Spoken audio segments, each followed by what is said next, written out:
Hello everyone, Bag here. It's that time folks. Today we have the pre-anniversary patches banners to look at, with Ashveil and Hyacine on the first half, and Ashveil and this Boothill guy on the second half. Really? Only 3 units? Okay, so a shorter video then, but nonetheless, let's get into it. Starting off with the main new unit, Ashveil. Yeah, he's a bit weird. Ashveil continues the trend that was started by Sparksy and Yao Guang in the previous patch, in being a unit whose value will largely be decided after their release. The changes made to him during his pre-release cycle makes it very clear that his best in slot teammates do not currently exist. We've had very vague and inconsistent inklings that a new follow-up carry will eventually work with him in the future, but until then, we have a unit who is designed as a sub-DPS with no one too relevant to be a sub-DPS for. Does he make Feixiao better? Yes, that's pretty easy to say, outside of the fact that sustainless runs will be more difficult than normal, with him being really frail. But as I said 1,000 times in his teammate tier list, he's not exactly a full-on revival for Feixiao in the same way that the Dahlia was for Break. So while he is great for her, it's not like using them together is actually worth it unless if you specifically want to make her work. Rather, he has the capacity to be really strong as a follow-up attack dual DPS if we do end up getting a 4.x equivalent to Feixiao, but pulling a unit based on ifs is, well, iffy. It would be like if Anoxa released without the Herda, and instead his kit only kind of revitalized Argenti back into the early 3.x meta. Okay, that doesn't exactly match because Feixiao has aged a lot better than Argenti did back in 2.x, but you get the idea. Sticking with the Anoxa comparison though, how is he as a main DPS? Well, again, I kind of went into this in his teammate tier list, but to reiterate, he is a thoroughly good carry that I struggle to call truly great. He should be able to sufficiently and comfortably clear any content that you would expect a hunt carry like him to clear, but he's not quite touching the tip top of the meta. If we want to use tiering terminology, he is a tier 0.5 carry, which is not bad by any means, but from a meta standpoint, you have to ask why you are pulling for a tier 0.5 carry on the release. He doesn't have an archetype that is specifically shield or is specifically hard to shield against. Besides using him for Feixiao, he isn't a strong account upgrade outside of his own performance, and if he does get a lot better in the future with future best in slot teammates, well, reruns exist. I want to emphasize that the meta perspective is not the only perspective that matters. I mean, I got Banyue in Zenless because he was fun, and I don't regret it at all, but it's always important to keep in mind what you can get out of a unit, even if you aren't purely getting them for meta reasons. In my opinion, Ashveil's greatest strength is his ability to work with very little. He has, like, 6 best in slot teammates, and basically any combination of them, with a few exceptions, should yield at least somewhat similar results. So he can be a nice filler option in something like Anom if your other teams can't compromise on their teammates. But again, his actual Anom performance won't be at any new level or anything like that. I will also say, again with the Banyue comparison, that Ashveil looks really fun. His changes may have been controversial, but the majority opinion is that his gameplay feel definitely improved during his pre-release cycle. So if having fun with your clears is a goal, which, wow, what a concept, then Ashveil can be a nice pickup. Ultimately, Ashveil is in a weird space where I can't really recommend him that much, but if you get him, I don't think it's that bad of an idea. The elephant in the room is, of course, the anniversary patch that's waiting for us right after this. Evanescea and Silverwolf 999 are just starting their pre-release cycle, and while I don't really want to say anything about their current strength levels, since, well, obviously strength levels vary a lot during pre-release cycles, I do still think it's a pretty safe bet that Ashveil will perform generally worse than them as a carry by the time their beta is over, although I guess that is just speculation. But yeah, if Ashveil is going to get stronger later, and the near future has ultra enticing units, then pulling him now is kinda eh. But if you are an Elation skipper and or an Ashveil enjoyer, then by all means just go for him. As for his vertical investment, his E1 and S1 are both pretty good, both giving vulnerability to the team, with his E1 giving more vulnerability, while his S1 gives much more personal damage. The bare bones comparison is that his E1 is better for team damage, while his S1 is better for hypercarry damage. But Ashveil does have some other really solid signature options. If you have Ratio signature, then the jump from that to Ashveil signature is really not worth the pulls in my opinion. And he can also use Topaz Sig, which you can get automatically if you buy battle passes, which can act as an alternative for team buffing, although 24 crit damage to the team doesn't really hold a candle to 20 vulnerability. Ultimately, S1 is still generally recommendable for being cheaper, but E1 doesn't compete with other options that you may or may not have. It also can become more valuable when team buffing becomes a more prominent role for him in the future, but vertically investing now for a team that'll exist in the future seems iffy when we don't know how strong the vertical investment options of his future teammates are, so waiting on that front is the most recommendable option. A plug here to subscribe. If you want this type of content for EMC, Silverwolf 99, and Evanescea, then stick around. Okay, back to the vid. Alright, next up is Hyacine, who I've already talked about before. I haven't been doing pull priorities for too long, so this is actually a first. My position on Hyacine hasn't changed too much since then, but here's the long and short of it. Monorem is still an incredibly impressive comp in today's meta, and it doesn't really take that much cost to get going outside of its core teammates. With very strong vertical investment options, if you want to keep this core core alive as we go further from its peak. Hyacine is the glue that holds this core together. Unless if you're going for something like sustainless Evernight, then Hyacine is an absurd difference maker and a top level priority for this team. If you have a Castress or an Evernight that you want to make work, then Hyacine isn't all that you need to make them feel amazing in today's meta, but she is a very large step to achieving that. That being said, just because Mono Rem is basically the best team in the game, that doesn't automatically mean it's something you're obligated to build from the ground up starting in 4.1. I still think it's a good idea to build this core, as its current performance is very obviously worth the investment, but starting from 0 right now is one hell of a commitment for something that is not currently receiving any upgrades. So as I have been saying a lot recently, don't let me deter you, and instead just keep that commitment in mind. If you already have Mono Rem building blocks, and Hyacine is the last piece you need, like if you pulled Evernight in 4.0 in anticipation for a Hyacine rerun, then here you go. As a generic sustain, her comfort and personal damage are great, although I don't think it's great enough to warrant getting her without a specific team for her in mind. Anomaly Arbitration has raised the sustain requirements from an account, which has made Hyacine feel more important, but until multiple night stages at the same time are at a genuinely unclearable level without high levels of sustain, dipped will usually be enough to cover things. I should also mention other HP scaling teams other than Mono Rem, like Maide, Jingliu, or Blade, where yes, Hyacine is a very stark upgrade, so long as your Maide has Cyrene at least, which he should. So if these teams are important to you long term, then she has that going for her too. When Hyacine last reran, she was running with Cyrene's release, who seemed to be the capstone to this Mono Rem core and the signifier of its peak and strength. So if we are trying to look through that lens, investing into Hyacine now is worse than doing so in 3.7. But in that logic, it'll only get that much worse from here, assuming nothing new comes to this core. So if you want to use her or this core, then now might still be the best chance that you'll have. As for her vertical investment, it's very easy to say that her signature is more valuable than her E1. Although separate from that comparison, her E1 is also really good. On top of a very strong 18% vulnerability, her signature's HP drain opens up a lot of unique synergies that Hyacine does not have at base, like giving Evernight extra Memoria, or proccing Jingliu or Blade's passives, or in giving Acheron an extra debuff to work off of. On top of the HP drain also proccing Ika's healing, which means more charge for Castress. Nowadays, most of these niches are not exactly relevant unless if you want to stick by these old Nova Flared carries and Acheron, but otherwise, while both are very high priority options for Mono Rem that you should get relatively early on, S1 can be extended past both Mono Rem and past Hyacine through other remembrance units like RMC and Cyrene, on top of obviously also being cheaper. E0 S0 Hyacine is fine enough if that's what you want, but while I do think the glazing for her signature is a bit overblown, I do still think it's generally recommendable if you do have the pulse for it. And now, the moment you've been— yeah, I'm not doing that bit every time, but yay!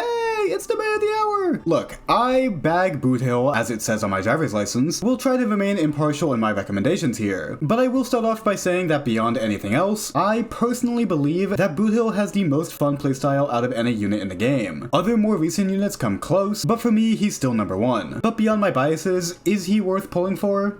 He's not in a bad spot by any means, but the Dahlia's release at most put him on par with the strength of a late 3.x carry, and even then he was pretty below other units in that distinction, such as the just mentioned Evernight. Getting the Dahlia for him during her banner was a strong, but mostly for fun, pick to do back then. And now, an entire 2 patches later, not much has changed from that, beyond break shilling not being nearly as prominent as it was during 3.8, and one other thing that we'll talk about in a bit. So, as I said with Rappa and 4.0, the decision to get Boothill shouldn't really be made during this banner, but instead you hopefully made that decision in 3.8 while getting his supports. Break is an archetype that scales heavily off of investment. Boothill's floor with low cost is not really amazing at all, while every teammate is a huge and basically needed boost, and every vertical investment cost past that is also a huge boost. This isn't exactly like Dot, where you can just get the teammates and maybe one Eidolon and then you're fine. Boothill is a real commitment for high-end performance, but that performance is good, fun, and hard to shill against besides just AoE content. And speaking of shilling, there have been some recent trends, such as the stage debuffs and Anomaly Arbitration, which have nudged people to have non-crit answers to certain fights on their accounts. This hasn't been strictly required as of yet, but if you want, Boothill can be that check for you if you are inclined to put him in that role, but I'd be lying in saying that he is the #1 pick. As yeah, wait a minute, aren't we forgetting something? We're acting like Boothill is the face of Break, that going for Break is synonymous with going for him, but the reality is, Firefly is getting a